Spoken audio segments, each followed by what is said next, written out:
1980년 8월 16일 오전 보안사령부에는 고위 장성들의 승용차가 속속 도착하고 있었다. 보안사에는 연회가 예정되어 있었다.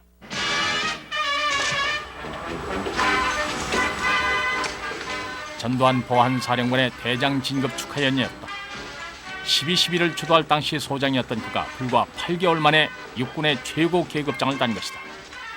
실로 초고속 진급이었다.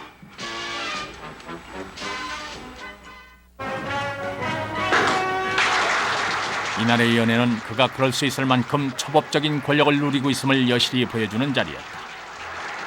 그것은 12.12 이후 신군부 세력이 이룩한 성과를 축하하고 더 원대한 앞날을 기약하는 들뜬 잔치였다.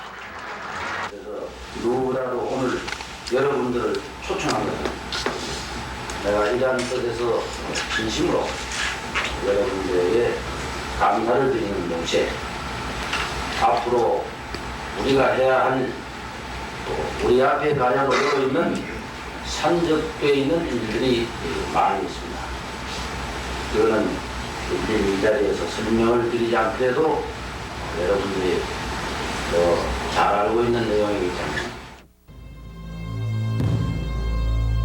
굳이 설명하지 않았어도 그들은 물론 알고 있었을 것이다.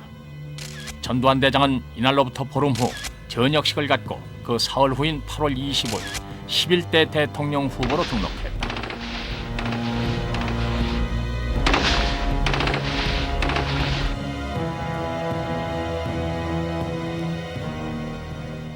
그들은 집권했다. 그러나 그것은 그해 5월 광주의 피를 딛고 얻어진 것이었다.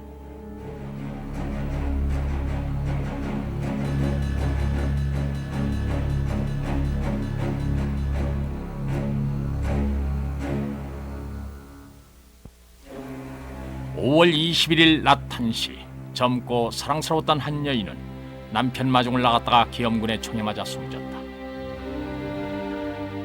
최미애는 그때 임신 8개월의 무거운 몸이었다. 5월 24일 오후 광범위는 마을 저수지에서 멱을 감다 총을 맞았다. 그는 애띤 중학교 1년생이었고 벗겨진 고무신 한 짝을 찾으러 쫓아갔던 재수는 겨우 11살이었다. 그 수많은 죽음을 제물로 삼고서야 신군부의 집권은 완성됐다. 12.12로부터 5.18 광주 대학살을 거쳐 제5공화국 출범에 이르기까지 그것은 역사상 가장 오래 진행된 쿠데타였다.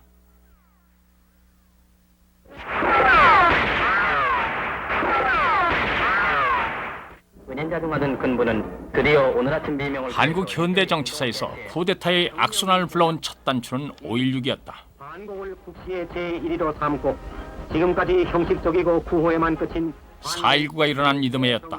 박정희 소장을 중심으로 한 쿠데타 세력은 국민이 스스로의 손으로 얻어낸 그 소중한 민주주의 기회를 박탈해 갔던 것이다. 이와 같은 우리의 과업이 성취되면 참신하고도 양심적인 정치인들에게 이것이 이후 31년에 걸쳐 이 땅에 지속된 군사 통치의 시발점으로 자리매김한다.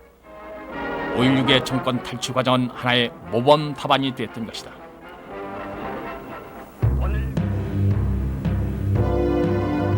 그 수소는 늘 비상계엄의 선포로 시작된다. 헌정을 중단시키고 쿠데타 세력이 삼권을 장악하는 것이다. 초법적인 최고 권력기구를 설치하고 내부적으로는 권력 쟁탈에 방해가 될 요소를 제거한다. 물밑으로는 민정 진입 작업이 진행된다. 김종필 중앙정보부장이 이에 편하고 정당의 조직에 뛰어든다. 그가 몸담았던 중앙정보부는 공화당 창당 자금 조달을 위해 각종 비리에 개입했다는 의혹을 받는다.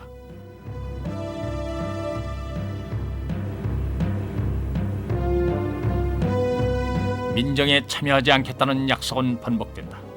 1963년 8월 국가재건 최고회의의 박정희 의장은 대통령에 출마하기 위해 대장으로 승진 전역한다. 본인과 같은 불운한 군인이 없도록 합시다. 그리고 그해 12월 17일 제3공화국이 출범한다. 무력으로 도달한 대통령의 자리였다. 나는 북한을 존수하고 국가를 보위하여 국민의 쿠데타 세력이 과연 국헌을 준수했는가? 준수할 수 있을 것인가? 국가의 기본 질서를 규정하고 정당한 권력기관을 창출하는 근원, 그것이 헌법이다. 선서합니다.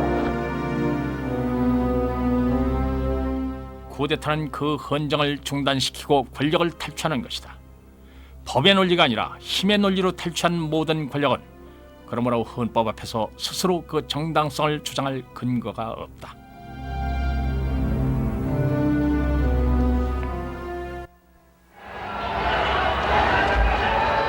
쿠데타 정권은 그 권력의 유지를 위해서도 끝없이 힘의 논리에 의지하지 않을 수 없다. 삼선개헌의 강형은 바로 쿠데타가 자기 속성상 헌정 질서를 지켜나갈 수 없는 한계를 극명하게 보여줬다. 박 대통령은 재임 선거 당시 삼선을 위한 개헌은 절대 하지 않겠다고 국민들에게 약속했었다.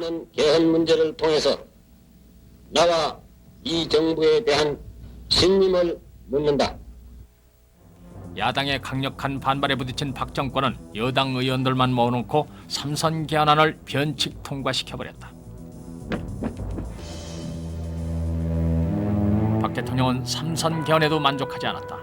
계엄군을 앞세운 비상사태 선언, 영구 집권의 길로 절대적인 권력을 행사할 수 있는 방법으로 헌정을 중단하고 10월 유신을 단행했다. 1972년 10월 17일 19시를 기하여 국회를 해산하고 정당 및 정치 활동의 중지 등 현행 헌법의 일부 조항 효력을 정지시킨다. 10월 유신은 헌법을 정지시키고 계엄군의 동원이라는 폭력적인 수단으로 강행한 친위 쿠데타였다.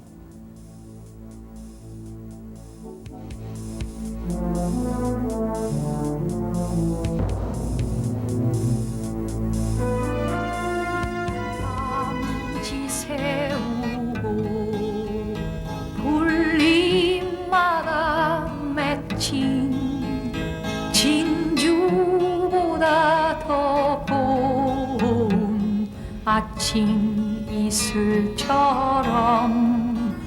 내 맘의 서름이 아라리 맺힐 때 아침 동산에 올라 작은 미소를 배운다. 태양은 묘지 위에 붉게 떠오르고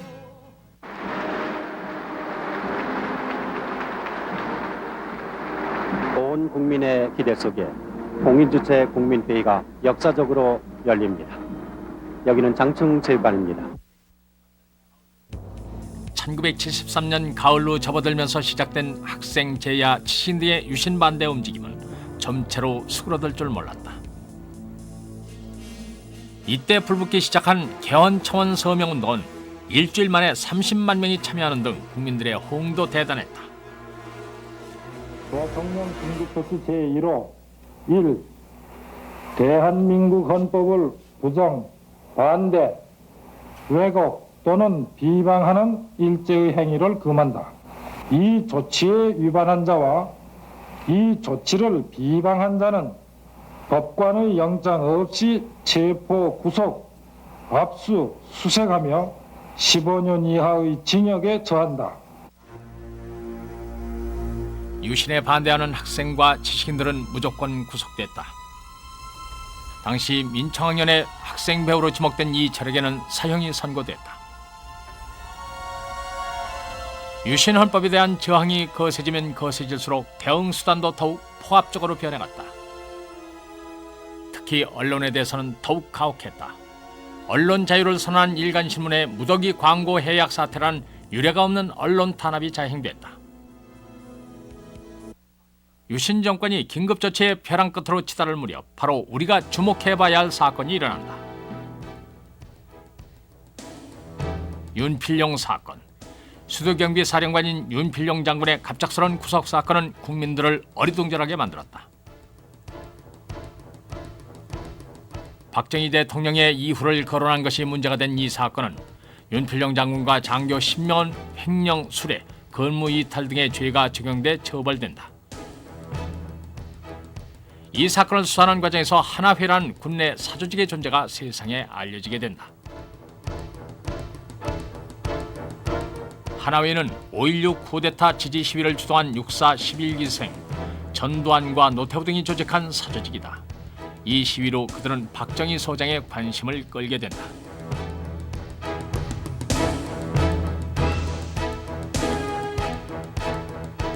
(1963년) 하나회는 박정희 최고의장이 군에 복귀하는 것에 대해 강력 반대하면서 정치 지향성을 드러냈다. 그들은 박 대통령의 비호 아래 온갖 특혜를 누리며 본연의 임무에 충실했던 군인들의 사기를 저하시켰다. 진급에 있어서는 누구보다도 먼저 진급을 시킵니다. 군에서.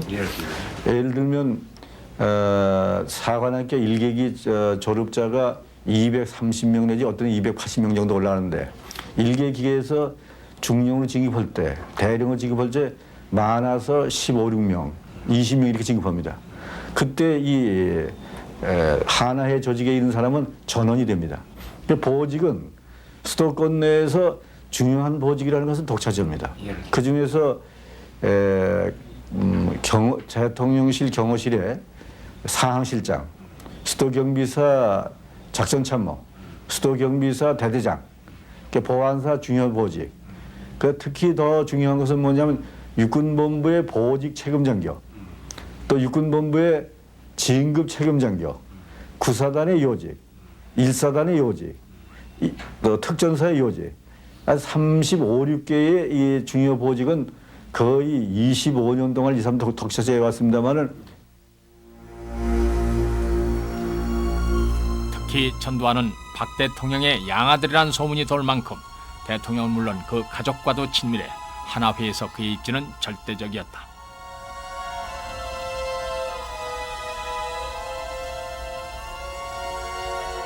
하나회가 급속히 성장해가던 그 무렵 군 밖의 움직임도 심상치 않았다. 78년 국회의원 선거에서는 집권 여당인 공화당이 신민당에 대패함으로써 이반된 민심을 보여주었다.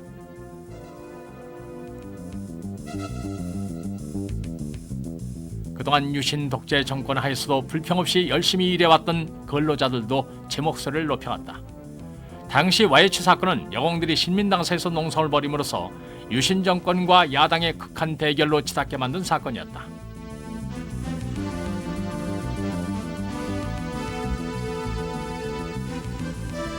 마치 전투를 방불케 했던 YH 여공들의 강제 해산은 한 소녀의 죽음을 몰고 왔고 진압경찰에 의해 짓밟힌 제1야당 당사는 완전히 폐허가 되어버렸다. 근로자들까지 가세된 민주화 투쟁은 유신 정권의 기반을 흔들어 놓기에 충분했다.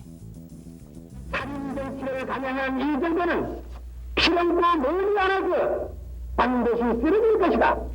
쓰러지는 방법도 미창하게 쓰러질 것이다 하는 것을 영원해 두는 것이다.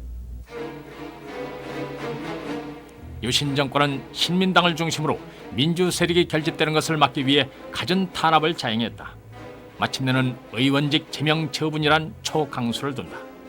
이것이야말로 유신 정권으로부터 국민들의 등을 돌리게 만든 결정적인 사건이 된다. 그런 상황에서 일어난 것이 부마 항쟁이다. 국무회의의 의결을 거쳐 부산 직할시 일원에 비상계엄을 선포. 민주항쟁은 급기야 온 국민과 박정희 유신 정권이 대결한 양상으로 번져갔다. 이때 이미 유신 정권의 몰락은 예견되고 있었다.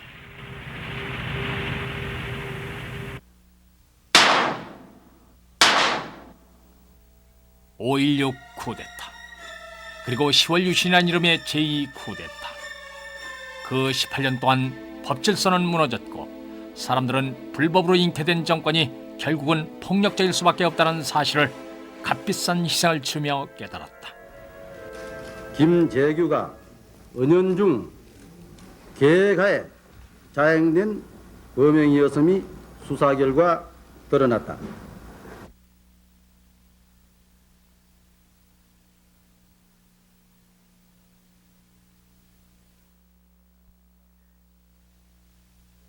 그해 12월 국민들은 민주화에 대한 기대감 속에서 서서히 안정을 되찾아가고 있었다. 대통령 긴급조치 제9호를 1979년 12월 8일자로 해제한다. 12월 13일 아침 국민들에겐 참으로 느닷없는 호해가 거리에 뿌려졌다. 박 대통령 시해 사건을 수사하는 과정에서 정승화 계엄사령관의 혐의점이 드러나 합동수사본부가 그를 연행했다는 내용이었다. 전 정 총장이 다액의 금품을 수수한 사실이 발견되었으며 추정 세력인 전 3군 사령관 이건영, 전 특전사령관 정병주 등과 회합, 연락하는 등 수상치 않는 동향이 추가 포착되어 즉각 조사할 필요가 있었다. 육군참모총장 정승화. 그는 비상계엄하에서 국가와 국민의 안전을 맡은 군의 최고 책임자다. 군사정권에 시달려온 국민들은 자연 그의 행동에 촉각을 곤두세울 수밖에 없었다.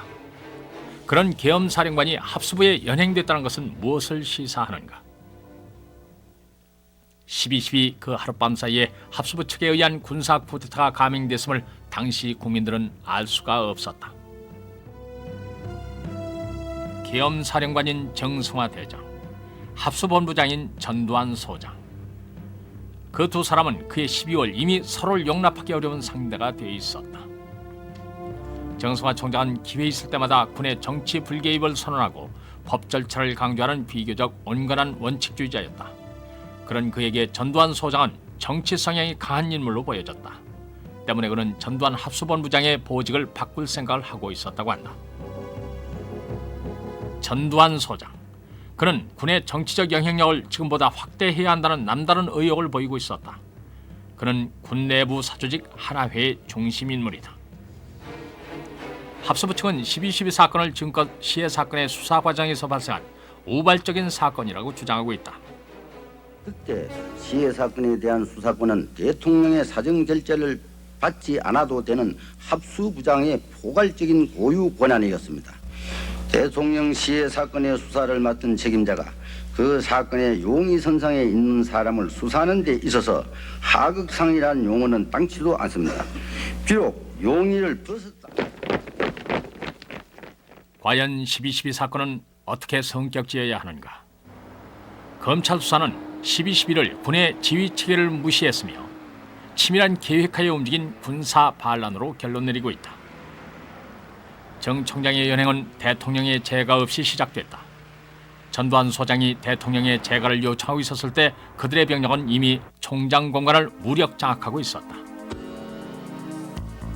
이날 정 총장을 연행하러 총장 공간에 들어간 장교들은 그동안 박 대통령 시해 사건의 수사와 전혀 관계가 없었던 사람들이었다.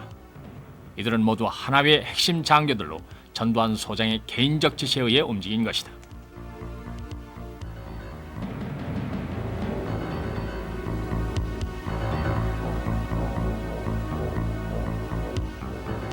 전두환 합수부장은 이미 11월부터 정승화 총장에 대한 군내 여론을 탐문하면서 지휘관들의 세력 규합에 나섰고 이학봉 수사 1국장으로 하여금 정 총장을 감시하면서 연행 계획을 세우라고 지시했다.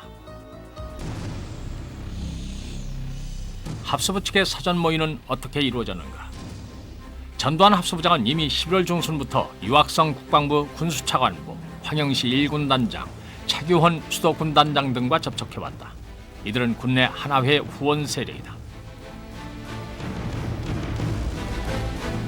12월 7일에는 육사 11기 동기이면서 하나회 중심 인물인 노태우 구사단장과 만나 12월 12일을 거사일로 잡았다.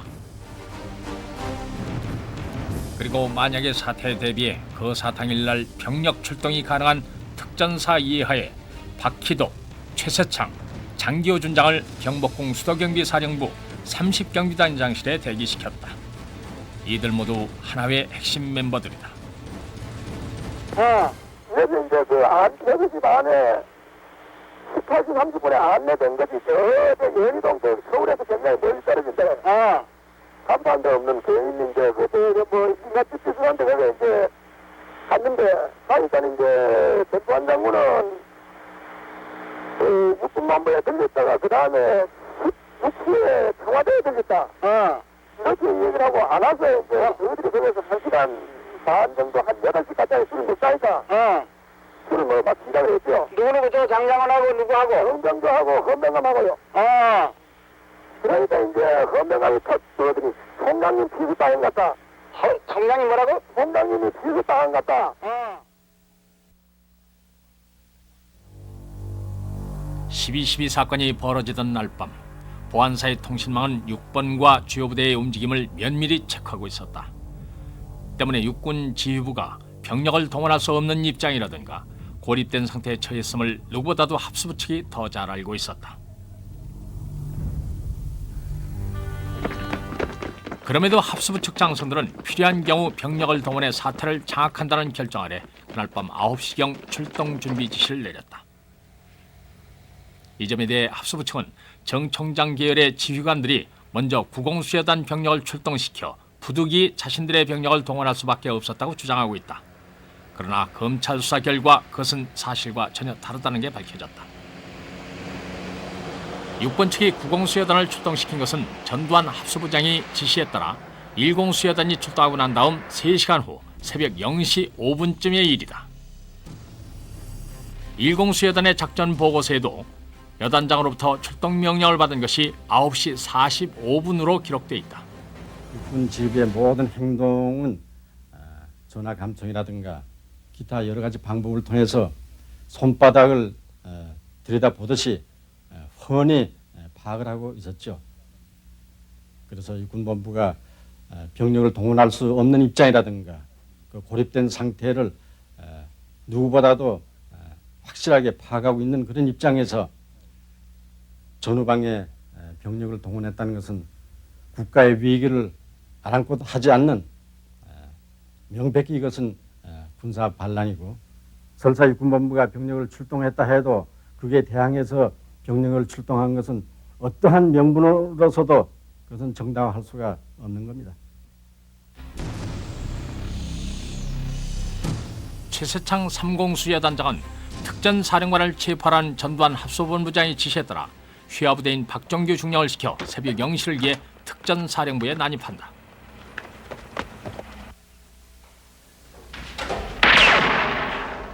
이 총격전 속에서 정병주 특전사령관은 부상을 입고 보안사로 끌려간다. 사령관을 보호하기 위해 끝까지 저항했던 김호랑 소령은 여기서 동료에게 사살당한다. 박희도 10수여단장은 800여 명의 병력을 동원 6번과 국방부를 점령하고 노재현 국방부 장관을 강제 연행한다. 아군이 아군의 심장부인 국방부를 유린하는 상황. 그 와중에서 한 사람의 헌병이 공수단의 총격으로 사망하고 피하간에 10여 명의 부상자가 발생했다.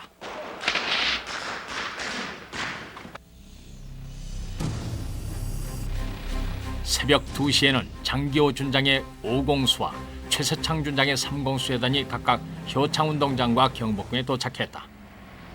그날 특전사의 병력 이동은 공식 지휘 계통을 철저히 무시한 것이었다.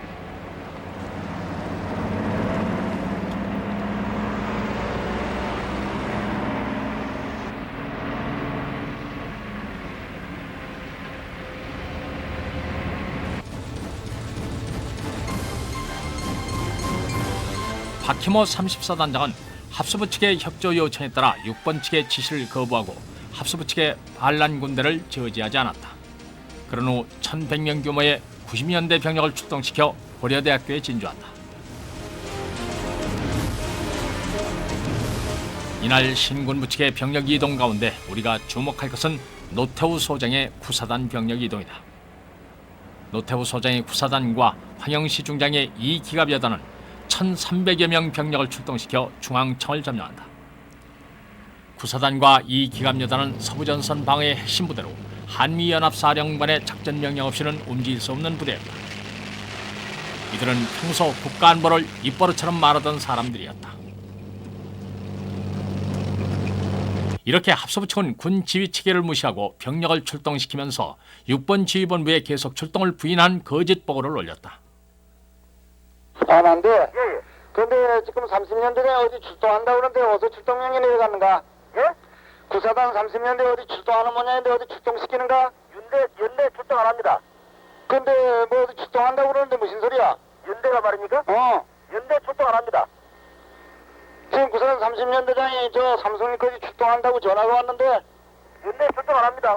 그 사단에서 그런 지시한 거 없어? 예, 연대 출동하라는 말은 없습니다. 그럼 어디 출동하는 게 있나? 여보시오. 예. 그거 출동하면 안 돼. 예. 근데 그 출동하게 가는 거지 그거 가면 안 되는데. 예, 연대한테 확인해 보겠습니다. 어떻게 된 거예요? 그거 좀 확실히 좀 알아봐. 예, 예.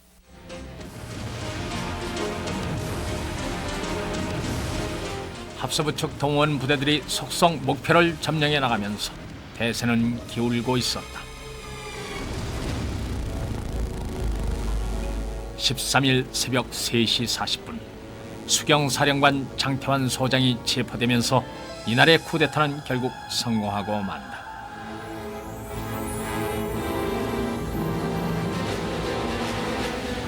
이제는 상황이 끝이다. 모든 것은 저들이 하자는 대로 다 하고 우리는 전부 실탄하고 전부 회수를 하고 병력 전부 철수해라. 정상근무로 돌아가라. 그런데 난데없이 옆방에서 그 육군본부 지휘부가 들어있는 데서 따당 그 화약 냄새가 나면서 총소리가 팍 나더만요. 그래서 순간에 문이 확 열리면서 육군본부 작전참모부장 하성원 장군이 이렇게 그 자기의 그 옆구리를 이렇게 감싸면서 문을 확 열면서 이놈들이 날 쏜다 하면서 이렇게 찔룩찔룩 하면서 이제 이렇게 하더니 푹 넘어지더라고요.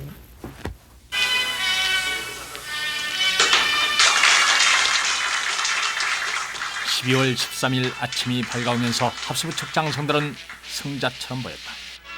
마침내 군권을 장악하고 눈부신 이름으로 떠오르는 신군부.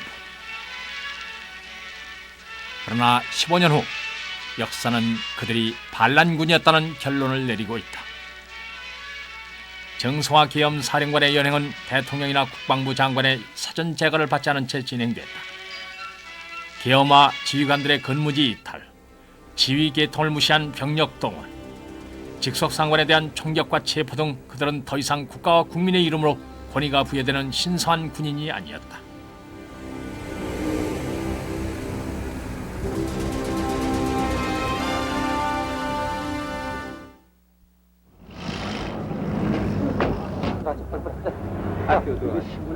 (80년) 서울의 봄은 정치권에서부터 시작됐다. 김대중 씨가 가택연금에서 풀린 지 2달 만에 새 김 씨가 처음으로 인천 기념관에서 만났다. 이들의 밝은 얼굴에서 국민들은 서울의 봄을 실감했다. 새 김 씨는 개헌과 대통령 선거를 위한 본격적인 정치 일정에 돌입했다.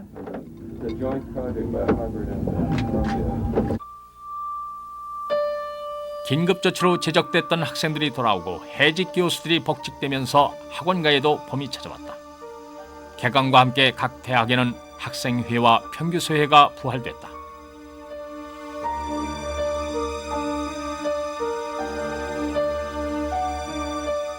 (12.12로) 실권을 장악한 신군부의 공식적인 입장은 정치에 개입하지 않겠다는 것이었다.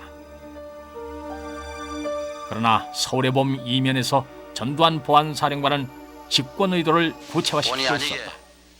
외부로부터 여러 가지 보안사령관이 한국의 실권자라니 여러 가지 그 유언비어가 아직도 내용을 잘 모르는 우리 국민들 간에 오고 가고 있습니다. 이러한 유언비어가 하나의 유언비어로 끝나면 좋은데 역시 여러분들이 알다시피 많은 불순 세력이 우리 한국에 숨어 있기 때문에 유언비어를 방지하는 데 노력해 주시기를 당부합니다.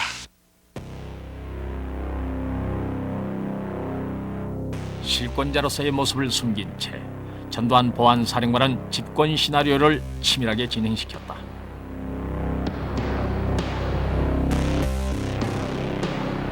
그는 계엄 업무의 원활한 수행을 위해 민간 정보의 수집이 필요하다는 이유로 김재규 중앙정보부장이 없앤 정보처를 복원했다. 이후 정보처는 쿠데타를 성공적으로 완수하기 위한 핵심적인 작업을 담당하게 된다. 특히 정보처 사내의 언론 대책반은 K공작 계획을 작성 실시했다. 언론대책관은 중앙일간지와 방송사의 간부들을 개별적으로 접촉해 회유 공작을 폈다. 이들은 계엄사의 보도 검열단에도 지속적인 검열 지침을 내려보냈다.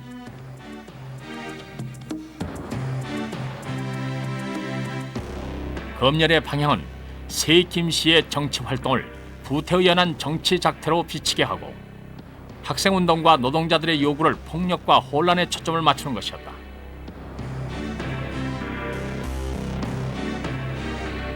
이러한 언론 공작의 의도는 군의 정치 개입을 정당화시키려는 것이었다. 일부 신문은 삭제된 부분을 빈칸 그대로 내보내 항의의 뜻을 담기도 했다.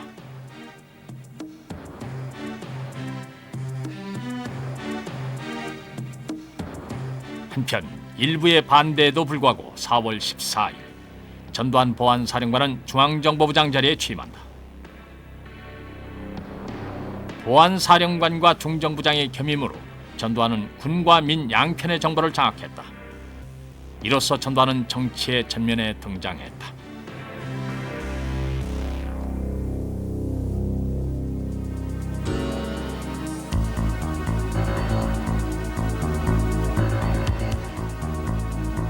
외신에서는 전두환의 중정부장 겸임을 해설 기사까지 곁들여 보도했다. 뉴욕타임즈는 전두환 장군이 2개의 정보기관을 장악함으로써 최고 실력자 중 한 사람이 됐다고 보도했다. 일본 요미우리 신문은 이 사건을 전두환 장군이 정치 전면에 등장한 신호탄이라고 보도했다. 강요 회의에 참여할 수 있게 돼 정부의 주요한 의사결정에 영향력을 행사할 수 있는 길이 열렸다는 것이었다. 그러나 외신을 인용 보도한 국내 신문에는 주요 부분이 삭제돼 있었다. 결정적 시기까지 그의 권력 장악을 은폐하기 위한 것이었다.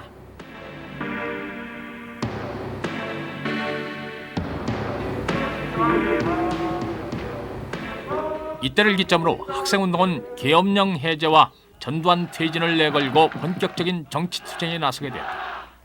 하지만 학생들은 교문 밖으로 나가는 것만은 자제하고 있었다. 그네 어떻게 대학을 갔습니까? 5월 1점 상당히 그 시끄러운 징조가 노후에 볼 때입니다. 아직 학생들이 시내 나오지 않았습니다만. 그랬더니 그 지금도 기억합니다만 정일권 씨로 말 같으면 이제 군부에 이 정보가 있는 분이란 말이에요.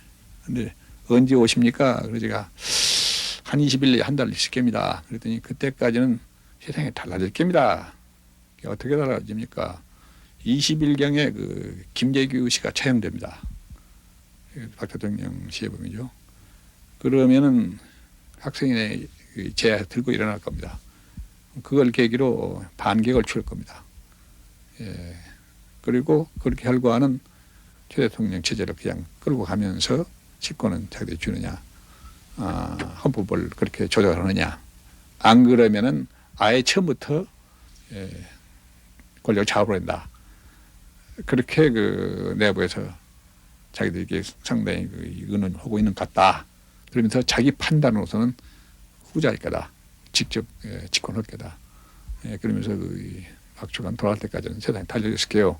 그 웃던 생각이 나요. 그런데 아니라거나 그 사람 말이 정확합니다.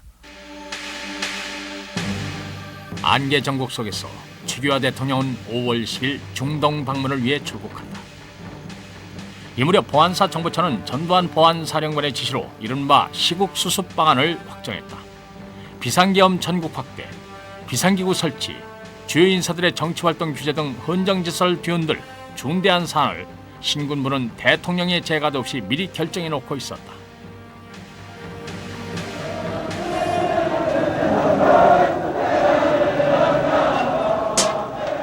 그동안 교내에만 머물던 학생들의 시위가 5월 13일을 기점으로 거리로 진출했다.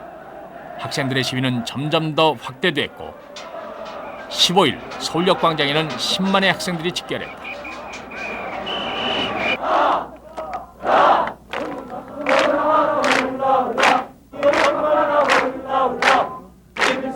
그러나 이미 충분한 의사표명이 됐고 더 이상의 시위는 군이 나서는 빌미를 줄 수 있다고 판단한 학생들은 집회를 해산했다. 그리고 16일부터 정상 수업을 받으며 당분간 시국을 관망하기로 결정했다.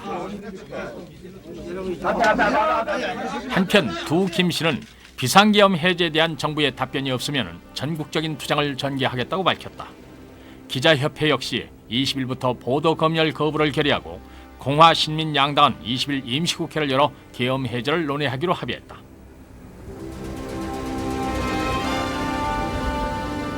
이런 상황에서 중동 방문 중이던 최규하 대통령은 일정을 하루 앞당겨 급거 귀국했다.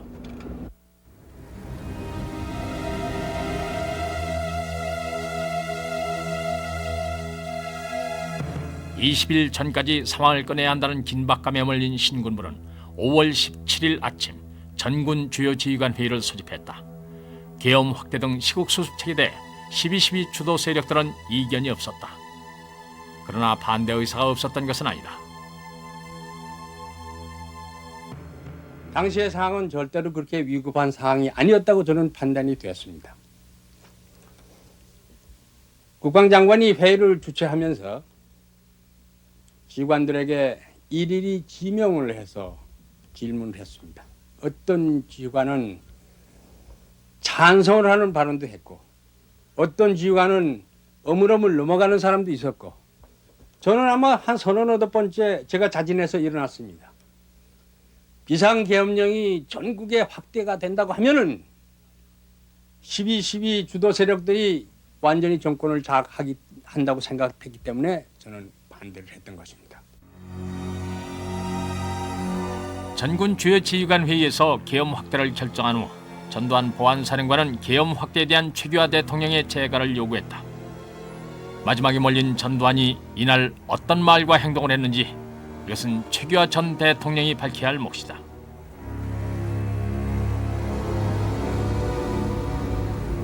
대통령의 지시로 17일 밤 계엄 확대한 심의를 위한 임시 국무회의가 소집됐다. 국무회의가 열리는 중앙청에는 군병력이 대거 배치돼 있었고 계엄 확대 선포하는 찬반 토론 없이 8분 만에 의결됐다. 당시 지역 계엄으로 있던 계엄을 전국 비상계엄으로 확대한다는 의미는 내각의 행정권을 무력화시키는 큰 의미가 있었다. 이렇게 증언하셨죠. 그렇습니다. 결과적으로. 그 큰 행위, 이거를 최고 통수권자인 대통령도 그리고 제2인자인 정인도 모르는 사이에 군에서 일방적으로 의결을 해가지고 올라와서 국무회의가 열리기 서너 시간 전에 처음으로 보고를 받고 그대로 국무회의에 상정이 됐습니다. 이게 있을 수 있는 일입니까? 그것은 그런 건의를 받고도 국무총리가 지금부터라도 조훈이 내 힘으로 내가 완전히 이 사태를 수습할 수 있다. 내가 자신이 있으니 너희는 나오지 말아라. 이렇게 확고부동하게 말할 수 있다면은 내가 그렇게 막았을 겁니다. 그런데 나는 그 시점에서는 벌써 내가 그것을 관리해낼 자신이 없다 그러는 결론을 내렸습니다. 그런 때문에 내 자신이 행정권에서조차 제외되는 것을 알면서도 수락하지 않을 수가 없었습니다. 좋아요. 그날 국무회의장에 많은 경비병들이 복도에까지 늘어서 있었죠. 착검을 한 채. 착검은 안 봤습니다. 그건 못 봤습니까? 예. 전화선이 완전히 절단돼 있었죠, 외부와? 총은 가지고 서 있었습니다. 전화선 절단하고 안 하고는 몰랐습니다. 나중에 알았습니까? 나중에 그런 얘기하는 사람 얘기를 들었습니다. 중앙청 안뜰에는 이제 탱크가 몇 대씩 이렇게 포진해 있습니다. 있으면서 이제 마침 그게 아침 식사 시간이었었기 때문에 사병들이 이제 반합을 들고 배식을 받느라고 이리저리 거니는 그런 모습을 보면서 이제 중앙청 안으로 들어갔죠. 청사 안으로 들어가서 기자실이 당시에 그 1층이었는데 기자실에 들어갔더니 전화기고 책상이고 전부 뒤집어지고 깨어지고 뭐 그냥 박살이 났어요. 그러니까 당시 각 언론사마다 이제 그 직통 전화가 가설되어 있었는데 그 직통 전화가 전부 박살이 났으니까 전화를 통화할 수 없는 거예요. 이렇게 해서 5월 17일 24시를 기해 전국에 비상계엄령이 선포됐다. 계엄 해제를 논의하기로 한 임시국회 소집이 됐어도 의원들은 국회 안으로 들어갈 수가 없었다. 이어 전두환 보안사령관은 정치활동을 규제하는 포고령 10호를 대통령이 제가 없이 발령했다. 내각 무력화, 국회 해산, 그리고 정치활동 금지. 전두환의 집권 시나리오는 5.16을 그대로 답습한 것이었다.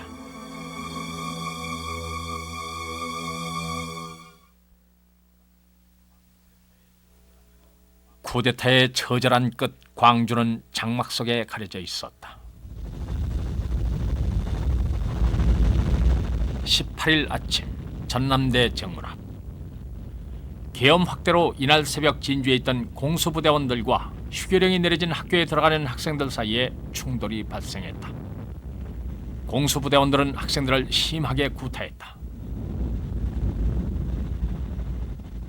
그 시학생 가운데에도 다친 사람이 없습니까? 충돌이 없었으니까 체포도 할 수도 없었고 다친 사람도 없는 걸로 알고 있습니다. 증인 분명히 말씀해 주셔야 합니다. 분명합니다. 오후가 되자 학생들은 금남로로 모여들었다. 시위대 해산이 목적이라는 공수부대의 구타는 통상적인 시위 진압대와는 전혀 다른 것이었다. 제가 군복을 입고 있는 것에 부끄러울 정도의 항의를 받았습니다. 18일 오후 7공수 1개 여단만 있던 광주에 11공수 여단이 증파됐다. 그리고 19일 0시부로 작전권이 31사단으로 일원화됐다.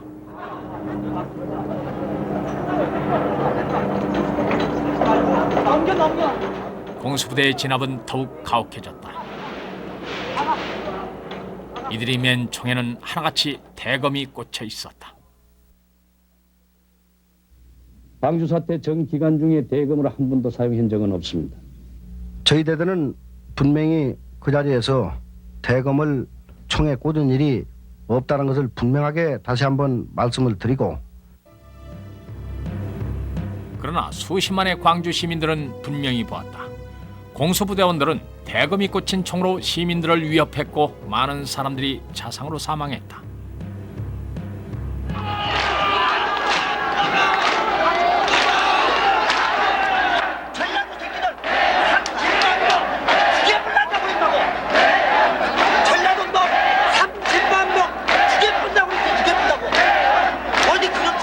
과잉 진압은 광주 시민들에게 위기의식을 불러일으켰다.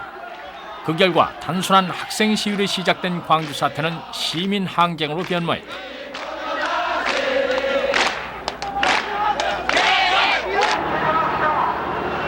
20일 3공수여단과 24단이 정파됐고 시위대 진압에 장갑차와 탱크가 사용됐다. 계엄군의 참혹한 진압 광경을 가장 많이 목격한 택시기사들이 200여 대의 차량을 앞세우고 도청 앞에 집결했다. 차량 시위 소식을 듣고 점점 더 많은 시민들이 시위에 가세했다. 이런 상황에서 정호영 특전사령관이 광주에 내려온다. 그 딸이 보고 싶기도 하고 또 거기에 가서 시집살이를 잘 하는지 못하는지 걱정도 되고 또 혹시 무슨 아쉬운 게 있으면은 그래도 시어머니 몰래 갖다 주려고 하는 것이 친정어머니의 마음씨입니다. 광주의 전교사 밑으로 보낸 부하들을 격려하기 위해 왔다는 것이다. 정호영 사령관은 전교사 사령관을 만나 상황을 보고받은 뒤 곧바로 귀가했다. 그런데 공교롭게도 이날 밤부터 각 대대에 실탄이 지급됐다. 단 그것은 위협용이었고 그 위의 목적으로 사용할 때는 사전에 보고하라는 지시가 내려졌다.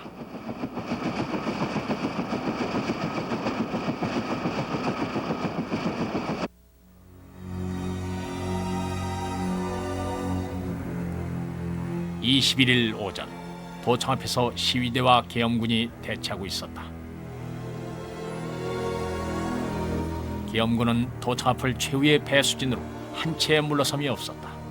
여차하면은 극한적인 충돌로 파급될 위기 상황이었다. 시민대표는 계엄군과 협상을 시도했지만 무의로 끝나고 말았다.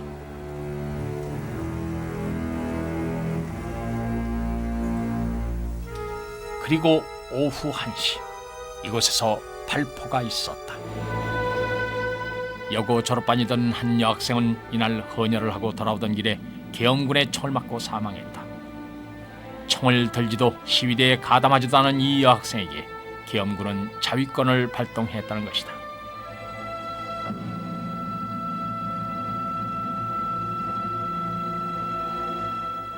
이때부터 광주 시민은 무장을 하기 시작했다. 아시아 자동차 공장 등 방위 산업체에서 차량을 몰고 나온 시민들은 나주 화순 등지에서 무기를 탈취해왔다.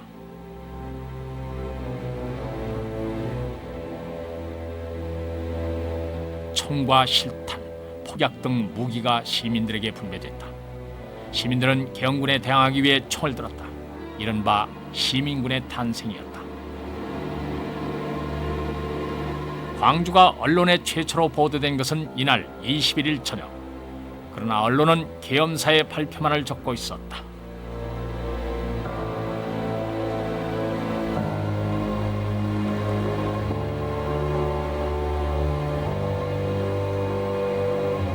(21일) 상무관에는 도청 앞 발포로 사망한 시신들이 안치됐다.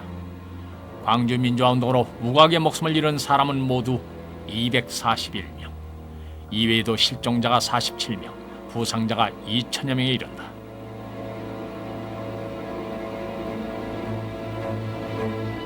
(21일) 오후 시민군은 계엄군의 임시본부인 도청에 사격을 퍼붓고 계엄군은 총 퇴각을 결정했다. 22일부터 나흘간 광주는 시민들에 의해 완전 장악된다.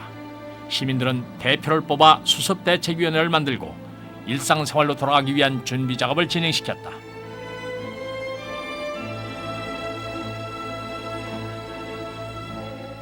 시민수습대책위의 결정에 따라 23일 시민군은 가지고 있던 무기를 자율적으로 반납하기 시작했다.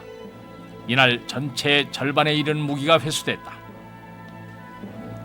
광주 시민들은 무질서와 혼란에서 벗어나기 위해 노력했다. 시민들의 노력으로 광주는 서서히 질서를 되찾아가고 있었다.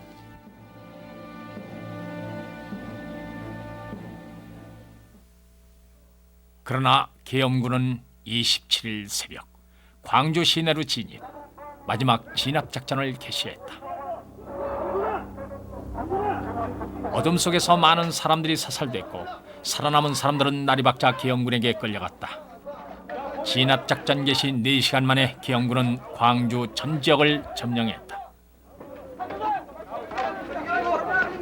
신군부의 쿠데타에 대항해 마지막까지 목숨을 걸고 싸운 광주 시민들, 그리고 자신의 의지와는 무관하게 상관의 명령을 수행했던 젊은 군인들, 80년 광주로 인해 이들 모두는 씻을 수 없는 상처를 입었다.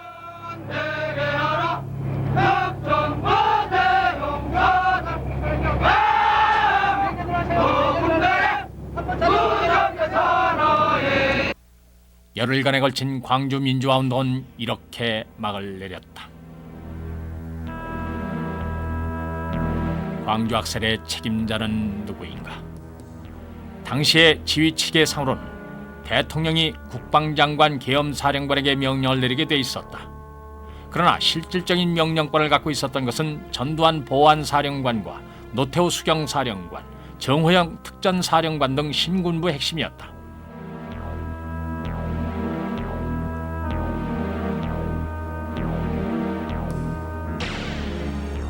그리고 그들의 명령에 따라 정웅 31사단장과 박준병 20사단장은 각 여단장과 연대장들을 지휘했다.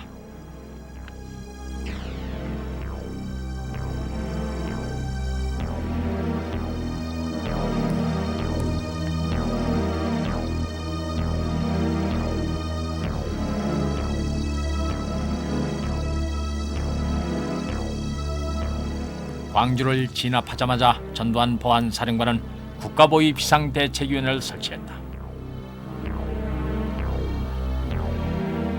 초헌법적인 기구 국보위는 사회정화 작업으로 전국을 공포 속에 몰아넣었다.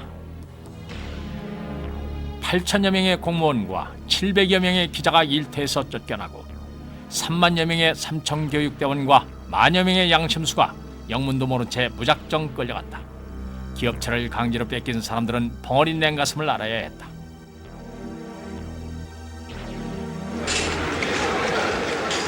힘으로 국민들의 입을 막은 쿠데타 세력들은 광주의 피비린내가 채 가시지 않은 6월 국보의 출범 축하 파티를 열었다. 파티에는 신군부와 보안사의 주요 인사들이 부부동반으로 참석했다. 12.12에서 5.17에 이르는 쿠데타의 성공적 완수에 이들은 축배를 들었다. 위원회를 위해서 축배를 드렸습니다. 축배를 들며 이들은 비로소 안도의 한숨을 내쉬었다. 연예인들의 축하 공연을 보며 쿠데타 세력들은 승리감에 도취했다. 힘으로 정권을 탈취한 전두환. 7년 후 그는 육사 시절부터 절친한 친구이자 쿠데타 주역의 한 사람이었던 노태우에게 정권을 넘기게 된다.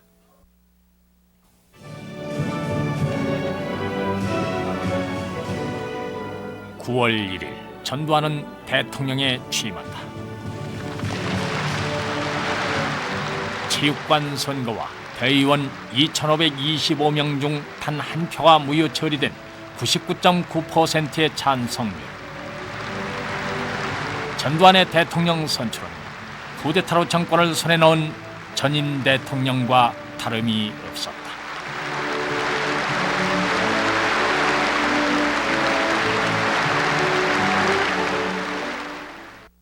선서, 나는 대통령으로서의 직책을 성실히 수행할 것을 국민 앞에 엄숙히 선서합니다.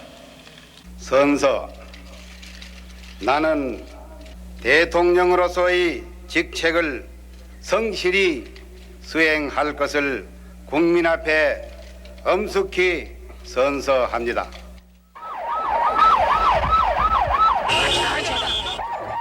대한민국의 신수한 법전 위에 손을 얹고 선서했던 두 전임 대통령. 1995년 오늘 그들은 부끄러운 피의자의 신분으로 국민 앞에 서게 됐다. 기정사실화됐던 쿠데타가 쿠데타 정권의 비리가 비로소 법의 심판 아래 놓이게 된 것이다.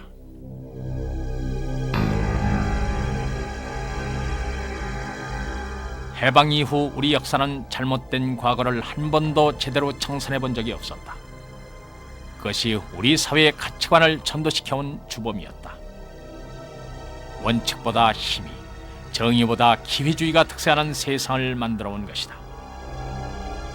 그것이야말로 내부에서부터 우리 국민을 분열시켜온 가장 큰 적이었다. 그런데 지금 31년이나 지속되어 온 군사통치의 왜곡된 역사를 종식시킬 기회에 직면한 것이다. 이 기회를 다시 흘려보내지 않는다면 우리는 새로운 역사의 주춧돌을 놓을 수 있을 것이다. 갈기갈기 흩어진 국민의 마음을 하나의 에너지로 묶어낼 수 있을 것이다. 과거를 청산해야만 과거를 털어버리고 미래를 볼 수 있을 것이다. 한 시대의 종말, 그것은 언제나 한 시대의 새로운 시작을 의미한다.